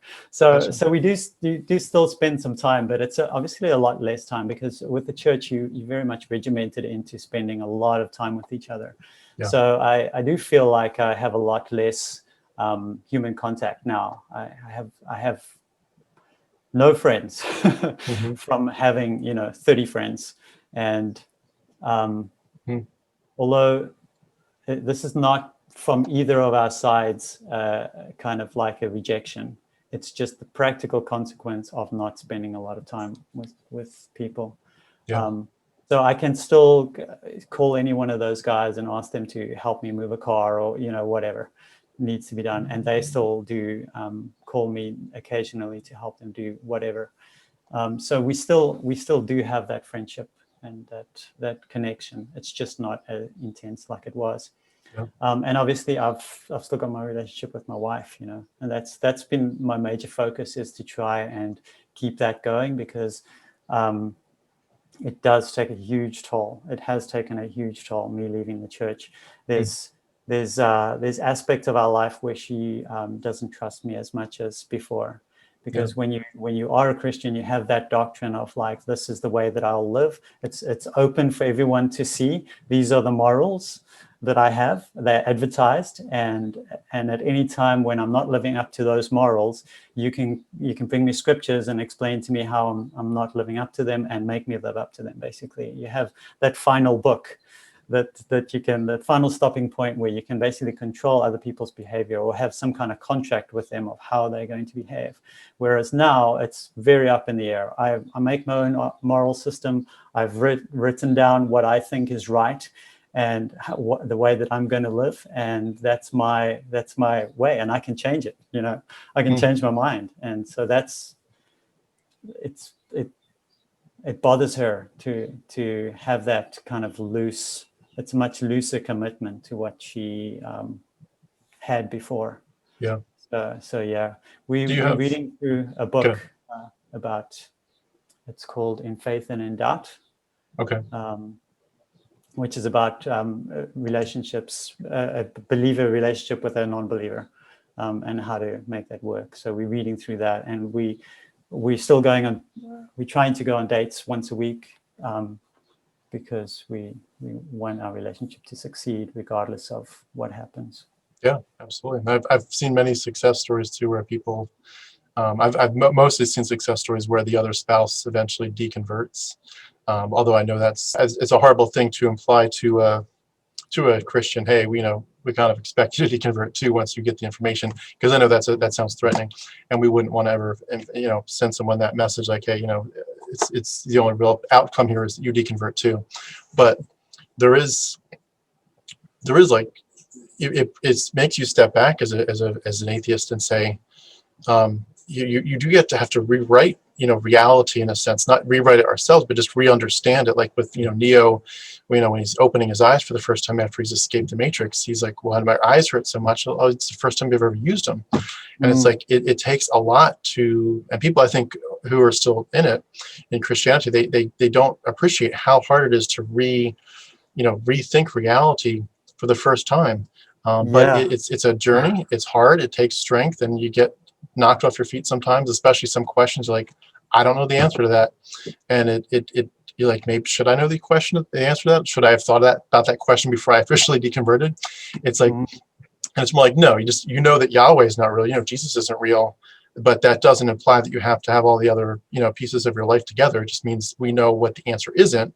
Now let's figure out on our own time frame what the answer is. But I was curious with talking about the responses of people to you. Have you had any loved ones or close friends that have kind of said to you in as many words, pretty much you're about to burn in hell? If you die tonight, you're toast. You're toast on fire. And do you have people reaching out to you to try to get you to repent, quote unquote, to return to what we know is the mythology, but to say, hey, you need to bow your knee to God? Yes, I do. I've had friends now and then who've. They haven't said anything threatening like that, like you're going to hell. But I know, I know that's what they believe, and that's one of the reasons why they would speak to me. But so I do spend time with them occasionally, and they will try to get me to see things their way, and I'll try to explain things the way I see things.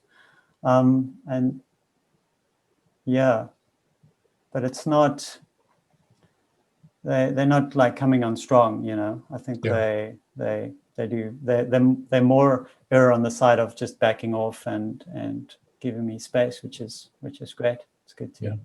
It seems like some of them almost, I think, and this is just my interpretation, but it seems like some people are almost threatened by how much atheists study. Like, I think some people must think the atheists are like, God stuff is stupid, so I'm done thinking about it. And then they realize, like, wait a second. You guys left the church, but now you're actually in the Bible probably more than you've ever been before. You're studying the origins of it. You're studying the text. And I think it's for the people that realize that's what's happening. I'm sure there's some atheists that just walk away and say, oh, this is garbage. I'm done. I don't want to spend another minute of this, in this book. But most people are like, almost like Stockholm syndrome. Like, I want to figure out if I was really captive to this, kidnapper, so to speak, and the kidnapper twisted my mind and made me think, oh, you're a good person. Like, I want to figure out, now that I'm on the outside of it, looking at the crime that occurred, so to speak, I want to figure out what happened, who did this, who was this perpetrator, why was I so duped, why was I so willing to go along with this for so long, why did it take me so long to get out?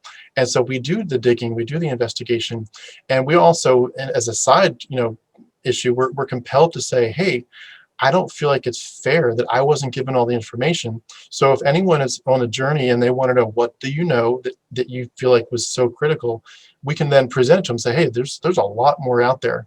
Here it is. I can be very articulate with it. And I think that some people find it threatening, and so they just stay away because they know they're kind of outgunned.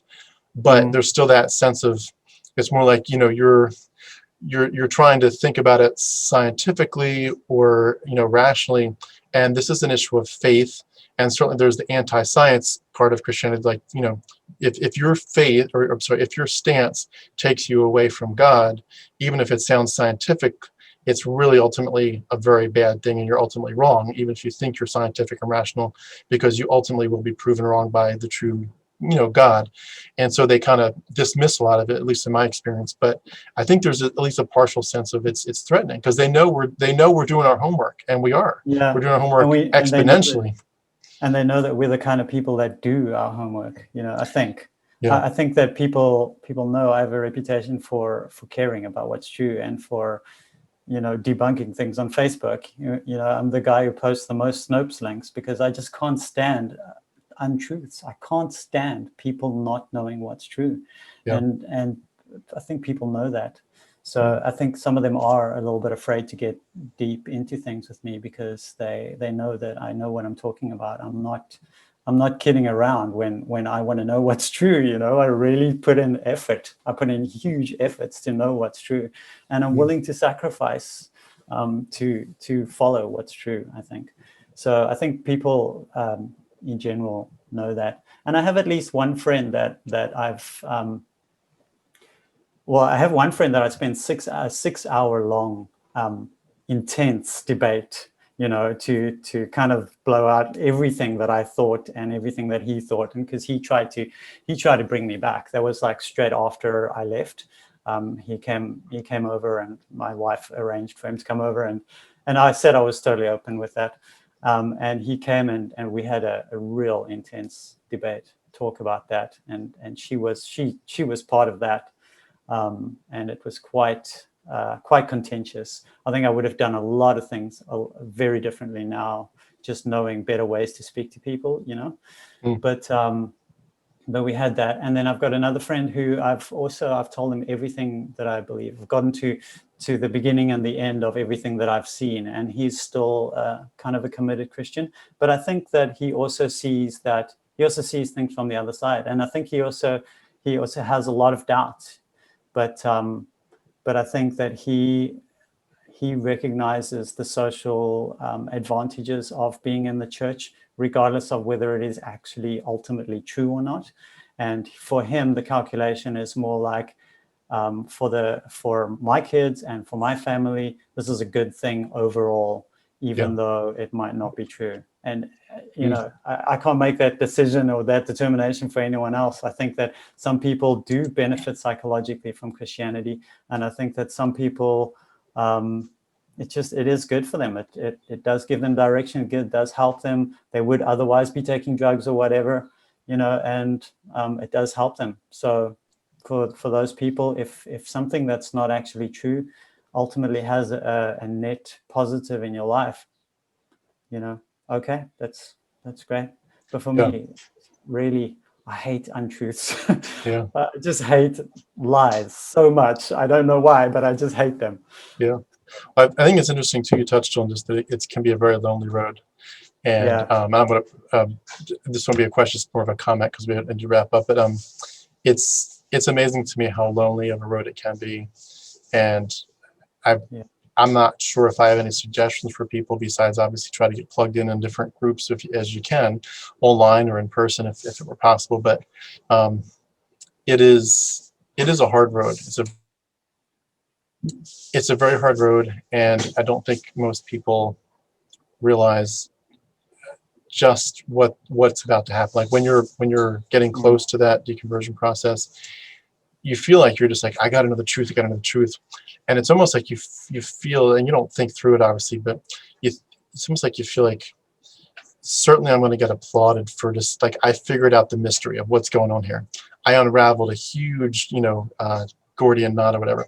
I figured out the mystery of this huge thing that traps so many people, that that most people, even brilliant people, can't escape from because of whatever reason. And I escaped, and you feel like I should be applauded, right? I figured this out. I was brave, and it's like, no, you're the bad guy. You just introduced something horrible to family, society, whatever, to the conversation, and it's a very lonely road. And I feel bad for the people, especially that are on top of that, facing the ostracization and the beratings and whatever. But I appreciate you sharing your story today. This has been really cool. I'm amazed at how many similarities we have. Was there anything else that you wanted to share about your story before we wrap up? Well, I had one friend that did just block me. I just asked her questions on Facebook because it's a long distance relationship that I had with her, and that really hurt because as soon as I started to have doubts, she said I could see you changing, and I was like, what? How can you see over Facebook that I've been changing? And I went back and I took 3 months worth of my old Facebook posts and I clipped them out and I put them all into one big text file. And I asked my wife, an impartial observer, to read all of those and say, and tell me, is there anything in there that you think is my personality changing or me getting worse in any way? Because what I'm trying to do here is be a better person, not a worse person. I don't want to change for the worse in any way at all. I want to change for the better. And she looked through and she couldn't find anything, and so that's really on her, my friend, who after 20 years, I think this is a 20-year friendship, that she just blocked me on Facebook. Asked a couple of questions on some of the scriptures that she was posting on Facebook, just questions to make you think, not really contentious questions, but she just blocked me. And at the end of that relationship, and after so long, after so much, such a great relationship for so long, and that really hurt that she did that. But I can say for the rest of them, for everybody else that I know at church, they have been really great, and I love them very much still, And I think it's like you say, it is a Gordian knot. It's like mind-forged manacles, It's you've painted yourself into this prison that you can't get out of, and I think it's sad, and I think it causes a lot of pathologies and a lot of problems. Giving people authority over your life that they shouldn't have can cause a lot of bad things. But yeah, I still love all of these guys very much. So I totally agree. And I feel like that what you just touched on is like I'm studying all the stuff we talked about, and I didn't mention this, but astrotheology, the Bible's, a lot of it's just star stories. It's not even anything else. Is just pictures of the zodiac, and people don't realize it. So much of that, but all this stuff for studying, all the reasons we left. When you, like, for me, I realized when I stepped out of it, I was like, I'm done. This is clearly mythology. This is clearly not real. As hard as it was to admit that to myself, once I got out, there was a part of me that said, I now know a lot more than I did before. I know about the origins of this book, of this religion, but I was like, should I have needed all that information to really deconvert? Like, should I have needed to know all that stuff that we, the background of where the Bible came from? And I know we didn't touch on a lot of it. We touched on the tip of the iceberg, and then in the tip of the iceberg. There's so much more about where this stuff came from and how it evolved, and church councils and blah blah blah. But just the stuff that you can spell out in 5 minutes of these things clearly created Christianity and Judaism. Yeah, that's enough to deconvert me. That's more than enough. But should I have needed that? And there's a part of me that's like, I shouldn't have needed that. I mean, I don't know if it makes sense, but it's like I've used this expression before, but like when you look at the sky at night, or you look at pictures on your computer of like what the Hubble telescope has taken, and you're like, this universe is so huge. Or you watch some of the the animations from Cosmos of people flying through the stars. You're like, this universe is so amazing. It's so vast, and we're just grasping the nth, the little teeniest part of what we understand. There's so much more we have to understand. Hopefully as humanity gets better at technology and all that. But it's like, you really think meaning me, like, you really thought at one point that the God who made all these stars, that when he, like, the first thing he looks at when he sees this little blue dot, the pale blue dot, as Carl Sagan would say, that when he looks at it, he doesn't look at all of humanity and say, I just love you all and I want to forgive you for your sins or whatever, even if, if sin was an issue. Instead, he says, I want to go to just this one little teeny tribe. This one teeny tribe. Not to all of you, not even the people on the planet on the other side in Asia or whatever that have a more of a developed alphabet or blah, blah, blah. I'm going to go to one little tribe. And the first thing I'm going to say to you is, cut off the end of your little boy's penis. Like, you really think that's reality? And like, I should not have needed. Yeah. I should not have. I love that I got exposed to so much information. I love Dr. Carrier. I love Dr. Bob. I love David Fitzgerald. I love Dennis McDonald. I love so many of these people that are talking and telling us where this came from, because we need to know. But there's a part of me that's like, you shouldn't have needed that. This is a ridiculous story. And the other part that, like, going to the, like, that's, obviously circumcision is a side note, but it's like, let's zoom in on the main point: Christ, the cross, the blood, the resurrection. And when you're in it, you think, oh, it's so beautiful. When you step out, you're like, this was a blood magic death cult focused on human sacrifice. And of course, Christians are going to say, no, that's distorting it. That's not what it is. And you get out, you're like, shoot, that is what it was. It was a blood magic, scapegoating, human sacrifice cult focused on a Jewish background, but heavily copying the Greco-Roman mystery cults, woven endlessly with astrotheology, heavily rewriting Greco-Roman stuff. And you're like, this. Yeah, just zoom out and look at what it is. Just describe it in not the religious terms, but in just flat, in just normal everyday language of what it actually is. And did that ever just shake you up? Like, how did I even believe this? Yeah, how did I believe this for 20 years? How did I make this like the corner, the center of my life for so long? It's just insane. Yeah. But all it should take is like one false prophecy, right? One prophecy that's wrong, or one thing that you can see is just physically not true, like one description from Genesis that can't be true, like the order of creation or something like that. The prophecy of Tyre, where Tyre will be destroyed. If you go and look, you can go and search on YouTube, and there's a picture of Tyre, Lebanon today, the city that will never be rebuilt. And it's beautiful. They call it the jewel of the Levant or something, because it's so amazing. This rebuilt city, a modern city of people walking around, and this is supposed to be this bare rock where fishermen will spread their nets, and it's just completely false. And what amazes me is that there's going to be apologists that have some answer, like, oh, that didn't mean forever and ever. It just meant for 100 years or 1,000 years. I think it's funny.